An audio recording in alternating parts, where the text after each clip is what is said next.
Hi guys, Jenny from Rewild. Quick video on what breaks a fast. So first, before we even dive into what breaks a fast, let's talk about if you ask the question, what breaks a fast? Whether you're talking to an influencer, an expert, a researcher, an educator, a practitioner, whatever, whoever, there's different angles in which they're going to be looking at this.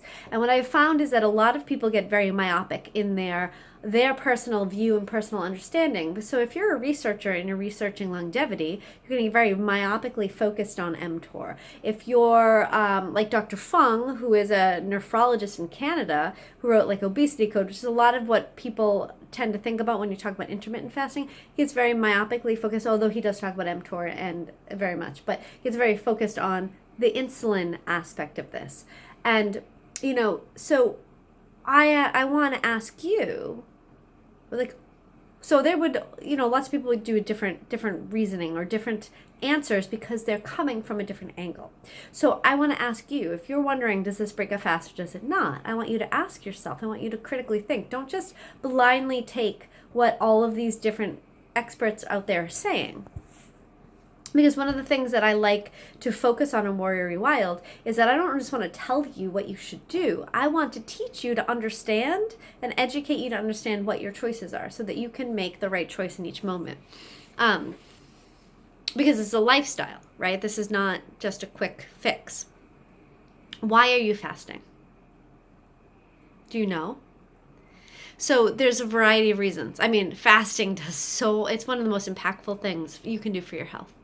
And, but let's just talk about a couple of the basics. Because, this would not be a quick video. We would be talking about some serious biochemistry if we were to dive into all of the amazing things. But the first thing that most people are trying to do, especially with intermittent fasting, as opposed to extended fasting. And I'm leaving out spiritual fasting altogether, is body composition, right? You're trying to lose weight. One of the most impactful ways to lose weight, to lose fat, and to spare lean muscle, if not build lean muscle, is to intermittently fast. And one of the reasons, the predominant reason that this is the case is because your insulin level goes way down. And if you've been eating a high carbohydrate diet around the clock, like most Americans for the last 40 years, this is going to be very impactful because suddenly your insulin levels are going to drop low. When your insulin level drops low, your body can unlock your adipose cells or your fat cells, and it can utilize and learn to utilize that fat for energy, as we evolved to be able to do.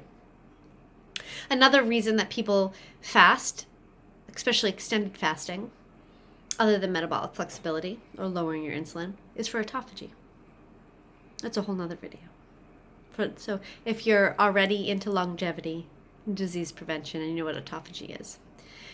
But there is so there's different things that you want to think about depending on what your reasoning is, right? So and what your reasoning is for this particular fast. So like for me, I do fast for my body composition, but I also fast with the goal of autophagy.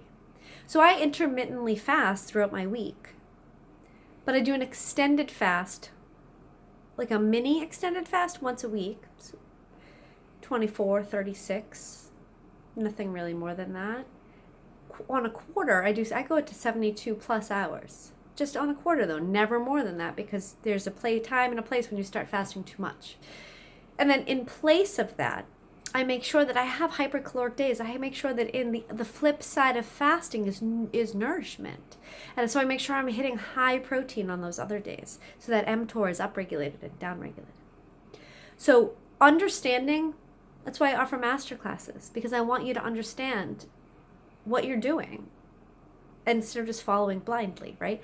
So what can you consume in a fast? So here at Warrior Rewild, where the two things that we're talking about initially, we're really talking about, especially at your beginning stages, we're talking about your insulin, right? That's really going to be our focus.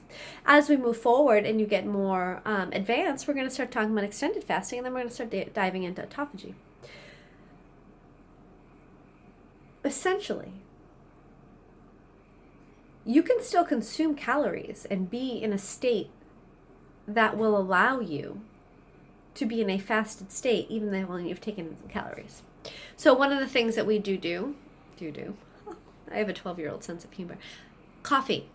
I encourage it black, but there are times that it's appropriate to fat fast. So maybe grass-fed butter blended in, MCT oil blended in. If those don't work for you, and you tolerate dairy, maybe a full fat cream. Coconut oil. Those can be consumed in your coffee or tea. You can still be considered in a fasting. Now somebody would be, well, no, fasting's black and white. It's not, because you haven't stimulated insulin, not enough for that to be bothersome, and you haven't upregulated mTOR, so you're not slowing down autophagy. So and you're helping the body create ketones by taking in that fat, and you're giving yourself, a little bit more fuel, especially like the MCT oil, because that goes right into your mitochondria to create ATP. So coffee, although there is some calories, a couple of calories in coffee, it actually can help increase ketone production, can help increase your ability to burn fat, and it can obviously decrease hunger and make you feel a little bit better. So obviously you want to be careful, but you can have coffee if you're doing it in an appropriate dose and appropriate time, so you're not messing up your sleep cycle. You can do tea. I always push Redmond salt. You should watch my salt video. If you're fasting, you should be salting, without a doubt. It is like a requirement. You can do herbs and spices because their benefit is worth any risk. Like Ceylon, an organic Ceylon cinnamon. It's fairly traded. So good for you. It's going to help balance your blood sugar. It's going to give you a little taste in that coffee. It's beautiful. Lime and lemons and ACV. You can do some apple cider vinegar because it really helps to balance that. Balance your blood sugar. It's very nutritious, and it doesn't. Most people do not consider that in the small dose to break for the fast. So that's pretty much it. So one big debate. So you can do seltzer water. I love good quality mineral water over seltzer water coming from a glass bottle, but if that's not an option, you can do seltzer water. And sometimes you just want something a little different. You don't want flat water, right? Sometimes you just need that bubble. So some people will say that naturally occurring flavors are, that are in the seltzer waters. So obviously you have to make sure you get a look there, make sure there isn't any. You cannot have a fake sugar. You cannot have even stevia and be considered fasting, because the body, even if it's not sugar, it's confusing to the body, and there will be a little bit of an insulin blip. But as far as the flavors go, and there's some people that argue this fairly well. So what I say is they does not break a fast unless we're hitting a brick wall and you don't seem to be progressing. Then that's something would pull out, right? Just like gum, where it gets all tied up with gum. And unless you're chewing like 1,000 pieces a day, if you want a piece occasionally, there's actually some benefit to chewing gum, but I would like it to be naturally occurring gum, something you get at like the health food store. But that's like minuscule. But again, if you are at a brick wall and we can't figure it out, we'd take that stuff out. But for the average person, you're going to get all the benefit doing that still. So tea, water, coffee. You can do a fatty tea or coffee. The fatty for that could be a grass-fed butter, could be a grass-fed ghee, could be coconut oil, could be MCT oil, could be less wanted but still considered okay, some high-fat cream. Cinnamon, nutmeg, ginger. As far as herbs go, salt.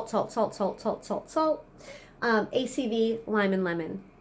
Lots and lots and lots of water. Lots and lots and lots of salt. I promise you, salt and water will solve most problems when you're first fasting and you're adapting.